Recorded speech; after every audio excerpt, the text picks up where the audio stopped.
En fait, pour être exact, je n'ai pas été accusé ouvertement, en tout cas de façon nette, d'avoir détourné, mais il y a quelques conseillers, au nombre de 4 conseillers, qui ont demandé des éclaircissements par rapport à la gestion du conseil lié aux années afférentes aux exercices budgétaires des années 2016, 2017, 2018 et 2019.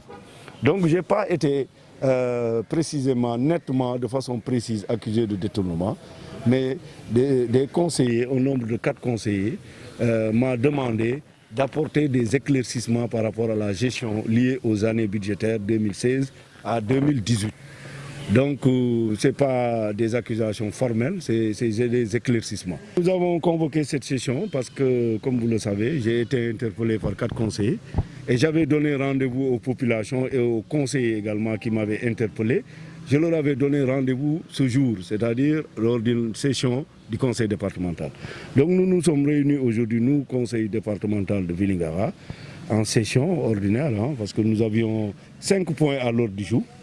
Le premier point, examen du PV de la dernière session. Il y avait des délibérations, des autorisations de défrichement, un virement de crédit, mais également pour examiner et voter le compte administratif de l'année 2019. Donc cette session se déroule sur 5 jours. Nous l'avons ouverte aujourd'hui. Nous allons la continuer sur 5 jours. Donc au niveau des divers, nous avons abordé cette question des 122 millions. Mais ce qu'il faut d'abord signaler, c'est que le principal accusateur ou les principaux accusateurs ou ceux qui voulaient être édifiés ont fui le débat. Ils sont sortis de la salle au moment où on passait à l'examen de ce point relatif à ces supposés 122 millions. Donc comme vous le savez, on dit en français que la reine, l'aveu est la reine des preuves. Donc c'est des gens qui ont fui le débat. Ça veut dire qu'ils n'ont pas raison. Mais je voudrais vous dire que cela c'est ressorti même. Des conseillers même ont avoué que c'est une cabale politique du maire de Vélingara. C'est lui-même qui est derrière cela parce que c'est pour me combattre politiquement, parce que je suis un adversaire potentiel pour lui à la municipalité de Vélingara. Voilà exactement ce qui s'est passé. Donc il n'y a pas d'affaire de 122 millions, mais au contraire il y a une affaire, une cabale montée de toutes pièces devant des gens qui n'ont pas pu assumer devant le conseil, en tout cas leur position. Nous avons abordé ces questions, ça n'a pas été décaissé, parce que comme vous le savez, celui qui connaît l'exécution des dépenses publiques, c'est que c'est le mandatement, c'est ce qui donne l'ordre aux payeurs de payer une dépense. Donc il n'y a jamais eu un mandat qui a été émis que moi j'ai signé pour payer ce montant-là. Donc ce montant n'a jamais été sorti des caisses du conseil départemental. Ils ont parlé aussi d'une certaine Awa Aïssa Service, mais je dis devant tout le monde qu'aucun membre de ma famille n'est propriétaire de cette entreprise Awa Aïssa Service. Je pense qu'aujourd'hui, je ne peux pas donner de suite. Ce que j'ai pu, c'est apporter des éclairages. Parce que je n'ai pas été nommément accusé, on m'a demandé. Je pense qu'aujourd'hui, nous tous, nous gérons des deniers publics. Nous sommes amenés à être redevables de notre gestion, à essayer de participer à la réduction des comptes. Et il y a une obligation de rendre compte.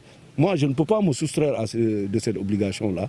Donc, c'est une obligation à laquelle je me suis soumise. Donc, je me suis soumis. Donc, je pense que cela est suffisant. Le reste, maintenant, appartient à l'opinion. Mais moi, je ne donnerai aucune suite à cette affaire parce que j'ai apporté tous les éclairages là où il faut, parce que c'est au niveau du conseil. Je me suis réuni avec l'ensemble des conseillers qui sont derrière moi, et à excepter un groupe favorable au maire qui est à l'origine de cette cabale. Mais même ceux-là qui avaient participé ont reconnu, parce que certains ne sont pas instruits en langue française. Ces personnes-là ont été emportées dans cette affaire sans savoir. Donc c'est juste une cabale politique. Donc il n'y a aucune suite à donner. J'ai éclairci et ceux qui devaient m'accuser ne sont pas là, ils ont fui. Je pense qu'il n'y a plus lieu à continuer ce débat. Je pense qu'aujourd'hui, la session s'est déroulée dans une ambiance bon enfant. Parce que moi, je n'ai pas été nerveux, parce que je suis venu en toute quiétude, parce que tout le monde, nous formons une famille. Nous ne sommes pas en guerre au niveau du conseil départemental. Donc je pense que c'est une ambiance vraiment propice au travail. Nous avons bien travaillé. Et le préfet qui représentait l'État a reconnu le niveau des débats et la qualité vraiment de nos discussions. Et je pense que cela également est à saluer. Il y a eu des délibérations, il y a une délibération d'autorisation de défrichement qui a particulièrement retenu l'attention des conseillers. C'est celle qui a été introduite par Horizon Service Dakar. C'est une superficie de 100 hectares dans la commune de Linkeri. Mais je voulais vous dire que ce n'est pas nous qui attribuons. Nous, ce que nous pouvons faire, si nous recevons une demande, c'est nous adresser à la Commission régionale de conservation des sols, qui fait un rapport, et le rapport a été favorable. Et le requérant a déposé un dossier, un projet, et a montré la capacité financière. Donc si tout ce dossier est réuni, nous ne pouvons qu'autoriser le défrichement.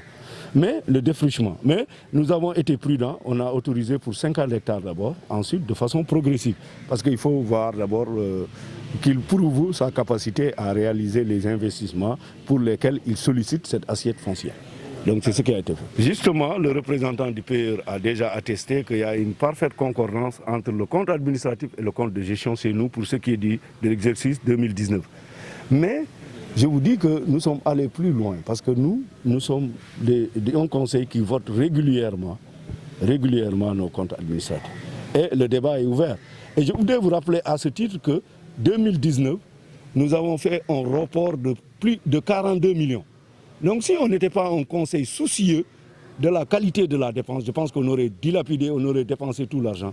Mais nous avons économisé, nous n'avons même pas dépassé la moitié. Parce que sur un budget de 87 millions, nous n'avons dépensé en 2019 que 42 millions.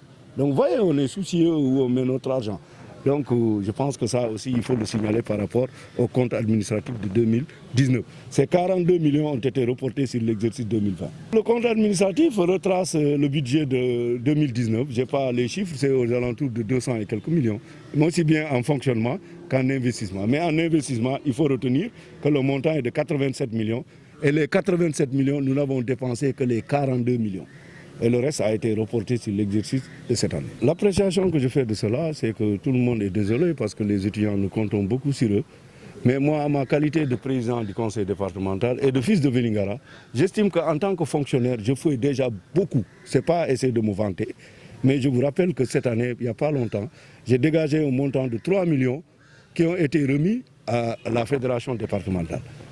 Et chaque mois, moi-même sur fonds propres, qui ne c'est pas le budget, je paye un loyer de 420 000 pour les étudiants de Vélingara. Donc l'année, 420 000 fois 12, je pense que c'est assez pour un fonctionnaire. Je pense que moi j'en fais assez. Il faut que tout le monde mette la main à la poche. L'affaire des étudiants, ce n'est pas l'affaire du président du conseil départemental, encore même des maires. C'est l'affaire de tout le monde des bonnes volontés. C'est ce que je peux dire sur la question.